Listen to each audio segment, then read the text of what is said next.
And now, please help me welcome Denison Mines, a uranium exploration and development company with interests focused in the Athabasca region of northern Saskatchewan, including the flagship Wheeler River Uranium Project.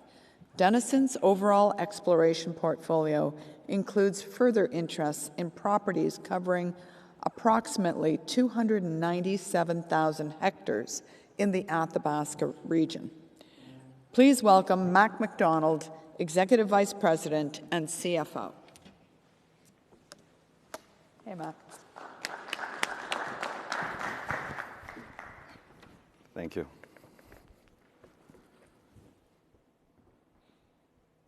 Okay.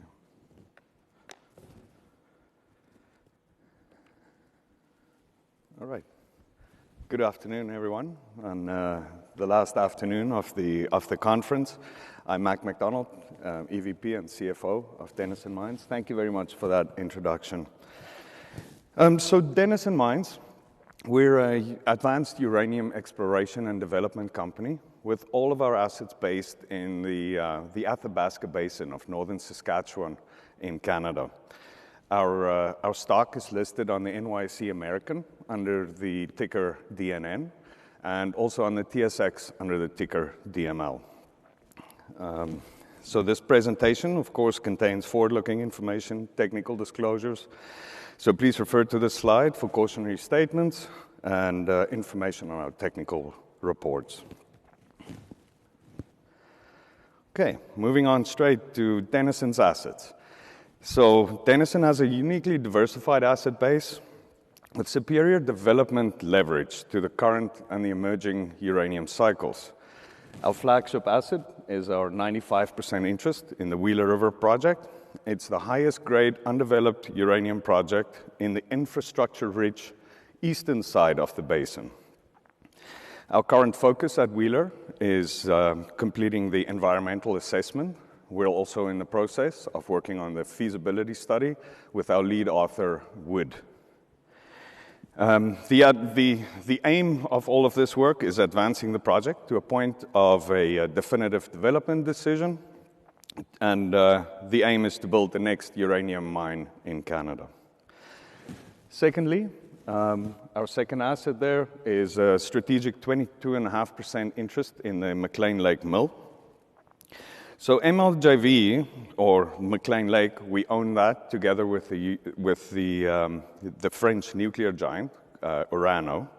MLJV produces 11% of the world's uranium production currently.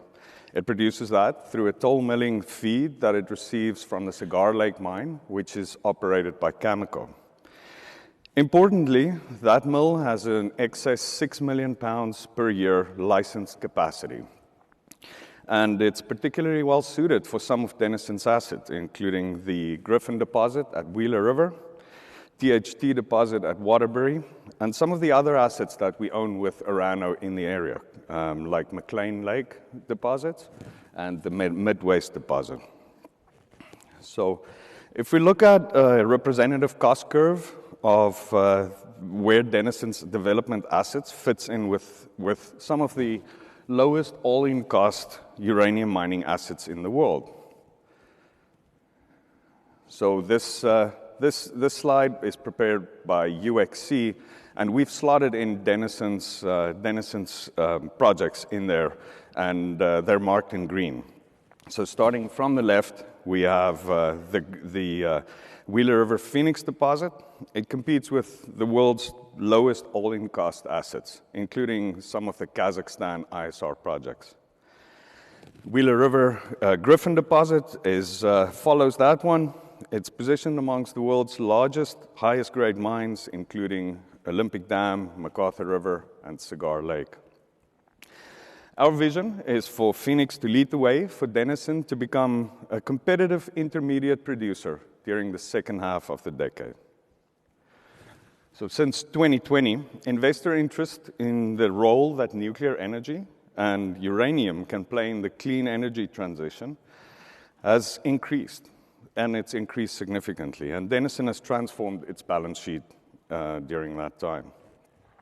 So at the end of Q1 2022, we were funded with around $250 million in working capital and investments, and that is sufficient to fund Wheeler through the EA and permitting process into the detailed engineering.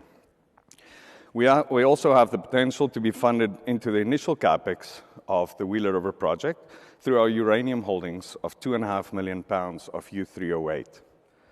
So at the time of the acquisition of the U3O8 last year in March 2021, our cost was just below $30 per pound. And that value represented almost around a third of the initial capital required for the Wheeler River project. At the current uranium price of around $50 per pound, that uranium investment now represents almost half of our initial capital at Wheeler River.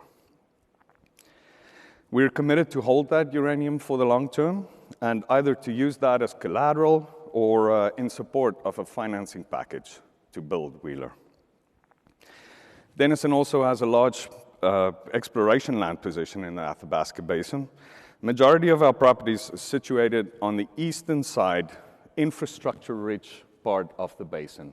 As you'll see there, we have Brook Carter on the west, but then the majority of our assets on the east, with Wheeler River on the southeast there, located on the road and power line between the McArthur River mine and the Key Lake mill.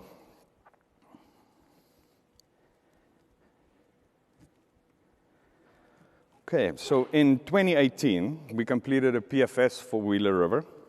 Wheeler River has two deposits. It's got the Phoenix deposit and the Griffin deposit.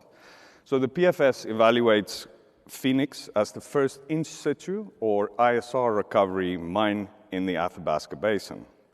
And then it also evaluates Griffin as a conventional underground mine using excess license capacity at the McLean Lake mill.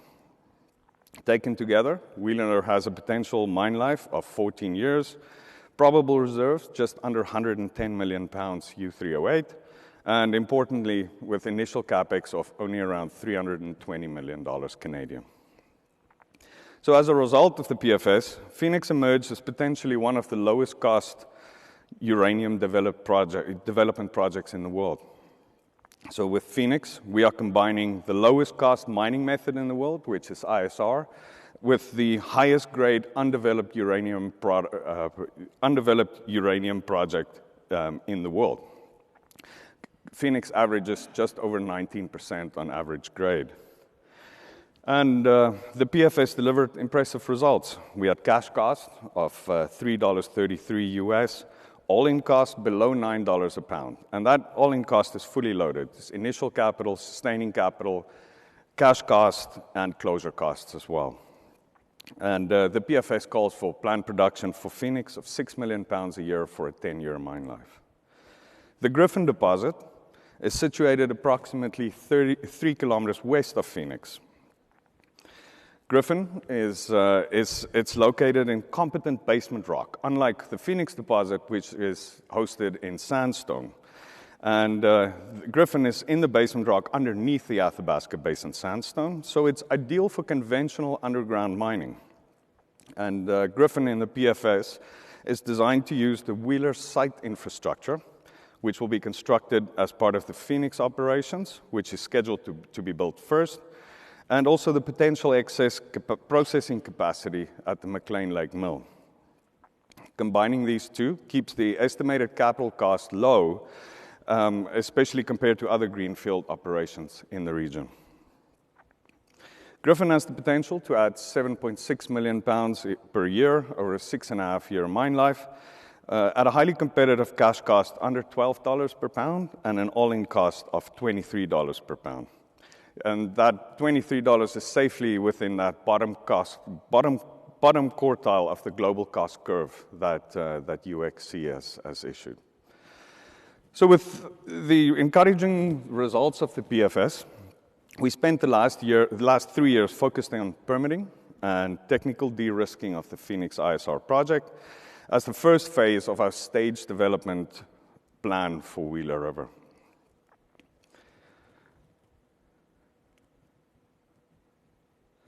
So in 2019, we completed the first of its kind ISR field test program, with the results demonstrating proof of concept for the application of ISR mining at Phoenix. We've also been busy in the lab. We've completed specialized core leach testing on intact pieces of core from the Phoenix deposit to validate our PFS assumptions on the head grade of the uranium-bearing solution to be recovered from the well field. Actual lab results was consistently exceeding our PFS estimates and assumptions, and we made the decision in 2021 to increase the head grade by 50% based on the results of that testing for any future studies. In 2021, we also completed a 5-spot commercial ISR test pattern and additional monitoring wells in and around the deposit. Completing these monitoring wells, we discovered additional high-grade mineralization outside of the high-grade resource domain for Phoenix Zone A in Phase 1 of mining area. We then completed an industry-first commercial-scale field test of an ISR test pattern in the Athabasca Basin with impressive results, which is validating our ISR mining selection at Phoenix. We've got more to come in 2022 and 2023. We're doing a final field feasibility test, combining all of the testing that we've done in the lab and in the field. Like I said before, we're busy with the feasibility study with Wood that is expected to come out early 2023. And we're also exploring at Wheeler, like we've seen with our monitoring well, the areas rich in uranium. So we're continuing exploring in and around Phoenix and Griffin, and we're also exploring some of the other ground that we have in the area. We also expect some positive news on the indigenous and the permitting fronts as well. So to close, perhaps the best way to illustrate to you the substantial de-risking that we've completed over the last several years is through a quick 2-minute video that I'll play for you that brings to life the 2021 field test and highlights the positive results we reported in late 2021.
Thank you very much.